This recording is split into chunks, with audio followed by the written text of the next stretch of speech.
So I've been using the Moto G52 since the last 10 days and I have to say I'm quite surprised with this phone. And I say that because a couple of months back I used the Moto G51 which was hyped up by our reviewers a lot. For some reason they just love hyping up Samsung and Moto, and I was utterly disappointed with that phone. So when I started using the Moto G52, I was going in with zero expectations and this one really surprised me. Although I just have one request to you, please do not get the 464GB variant of this phone. I don't know if it's because of the 464 configuration or the UMCP storage that Moto uses. It's just not smooth, it's gonna lag, it's gonna stutter, so it's not a very smooth experience. It's 2022 in this price segment. Please pick a phone with at least 6GB of RAM and 128GB of storage. And that's the variant that I have been testing. And to be honest, I've been very happy with the performance. You've got Snapdragon 680 inside, so it's not the most powerful chipset, but then it's very good if you're not gonna game on this phone. This phone is not for serious gamers, so don't buy it for gaming. Pick some other phone like the Redmi Note 11s, because gaming is something this phone does not excel at. What it does good is day-to-day usage. If I talk about app opening speeds, multitasking, everything is damn good on this phone. I did not run into any stutter or lag at 90Hz, and the overall experience has been great. I've had multiple WhatsApp accounts on this phone and I've installed every single app that I use on day-to-day basis, and everything has been running super well on this phone. And that's also down to the fact that there is no heavy user interface here. You've got more or less stock Android, which Moto likes to call My UX, because apart from having like a stock vanilla interface, you also have some nifty Moto features that do come in very handy. So it's not bland and without features. You do get features, they are useful, especially this active display that Moto uses. It's also very nice. So all in all, the user experience has been great.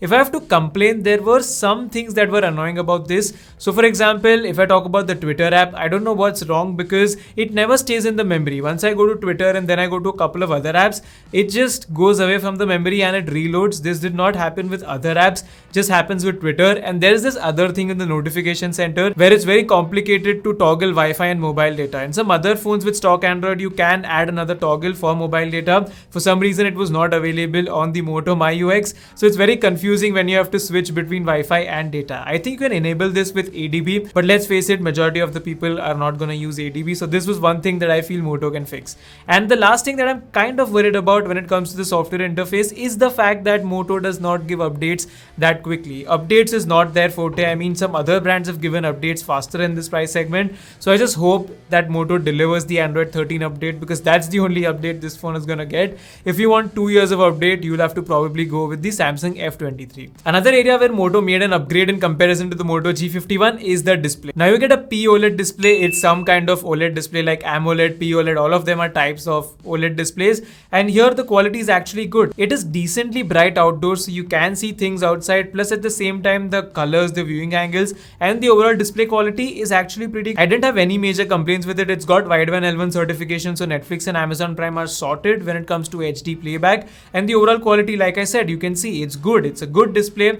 No problems here. It's protected by Panda glass, so it's not Gorilla Glass, it's not something else. It's Panda glass, and there's no tempered glass right out of the box or a screen protector. So I would recommend you to get one. My sponsors at Gizmoddict.com have some products available for the G52. You can check it out. So the display quality is very good for this price segment. At the same time, you've got stereo speakers which are very loud. You've got Dolby Atmos certification as well, but the stereo speakers are very loud. You're gonna love it. But at the same time, these stereo speakers vibrate the back a lot. So if you have your hand placed around the Moto logo, you're gonna feel a strong vibration and that gets uncomfortable. So I had to adjust my grip again and again while using the phone in landscape mode or portrait mode. So that was a little annoying. But then considering how loud the speakers get, maybe we can make do with this trade-off. You also have a headphone jack, by the way, so if you want to plug in your headphones, you can do that as well. But yeah, this is just one thing that annoyed me about the build quality of this phone, because otherwise the build quality of this phone is great. Once again, a massive step up from the Moto G51. That thing used to get scratched like crazy, and at the same time, this phone I've been using since the last 10 days, like I said, no scratches, and the quality of the back panel is also pretty solid, especially this white shade. Looks pretty, man. You can see it like the white back. It looks very nice. Doesn't attract the fingerprints that much.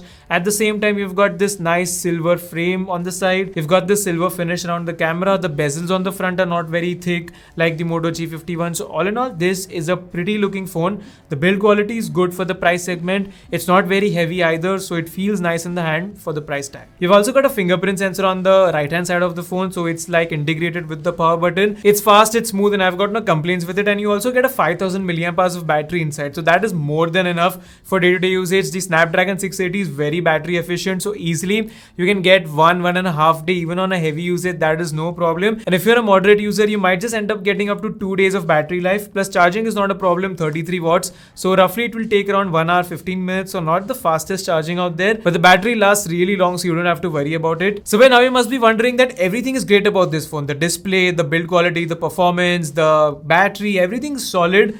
Then what's the catch? Well, that comes with the cameras, because here you've got a 50 megapixel sensor and an 8 megapixel ultra wide, and it's not that great. The competition is the Redmi Note 11s, Realme 9 4G with 108 megapixel sensors, and as you can see, they are better. The colors, the dynamic range, the skin tones, everything's much better there. The image processing is far superior on Xiaomi and Realme devices in comparison to the Moto one, and that has been my major complaint with the Moto. So G52 samples, while they look good, they are an upgrade from the G51. There are areas where it doesn't perform well. First of all, the photos are quite zoomed in here. It's not as wide as the other two phones.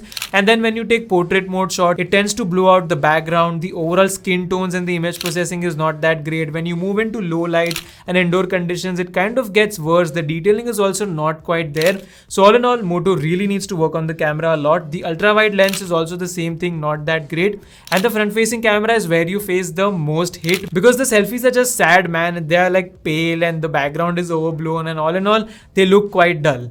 But then the thing with Moto phones is, as soon as you switch to Google camera, the performance massively improves. For example, here you can see my selfies with Gcam. They're so much more better. The colors are punchy, the skin tones are better, the background is not that blown out, and everything just gets 10 times better, especially with the front facing camera. The rear facing camera photos also improve, especially in low light. There is a lot more light into the scene. You've got more details in other pictures. All these smaller problems that I used to have with the stock camera app kind of get fixed with Gcam. So Gcam is a must when you have a Moto device. I'll link one in the description box. In terms of video, you've got 1080p 30 fps capture, so that is very okayish, very average. I mean, there is stabilization there and it works well, but I found the video to be slightly glitchy, so not the best when it comes to video performance. And this whole, photography and videography area is somewhere that Moto needs to do a better job. And if I talk about some of the basics on this phone, the haptic feedback is decent. You've got a vibration type feedback, so not the most premium one, but it gets the job done. You've got support for 4G plus carrier aggregation, so all of that's great. The call quality, network reception is good too, and the proximity sensor, it's a hardware one. So like the Xiaomi phones where you might run into issues, nothing like that here. It's a proper hardware sensor, and phone calls are not a problem. Call quality, network reception, everything's great, nothing to complain about here. And that brings us to the pricing of this phone. Like I said, there is no point in buying the 464GB variant of this phone. So we're going to talk about the 6128 that's available for 16,500. There's 1,000 rupees cashback, so you can get it for 15,500, and for that price, I think this is a solid option considering that you're okay with getting a 4G phone. I mean, I just read news about 5G getting even more delayed in India, so I don't think there's a problem in buying a 4G phone in this price segment. So the other two options are Redmi Note 11s and the Realme 9 4G. If you want to do more gaming, you can go with the Redmi Note 11s, but that still comes with Android 11. So I feel in this price segment, there is no one good phone. It depends on what you want in the phone. And Moto G52 definitely justifies the price tag, and I've got no major complaints with it. You've got good user interface, the everyday performance is great, the display is really good, battery charging is sorted, and the only problem was the camera, but once again, you can fix that to a big extent if you're going to use Gcam on the phone. So it's overall a very good phone. Moto is at the right path. They have done a major upgrade in comparison to the G51, and I like this one. So if you guys were considering the G52, I hope you guys enjoyed watching this video. If you liked it, then like it. If you did not like it, press the dislike button twice and let me know your thoughts about this phone in the comments. I'm not sure if I'm going to be making a lot of tech videos on this channel, just doing some trial and error. If this video works out, you'll be seeing more of me here. That's it for now. Stay safe, and I might be back in your notifications very soon. Bye bye.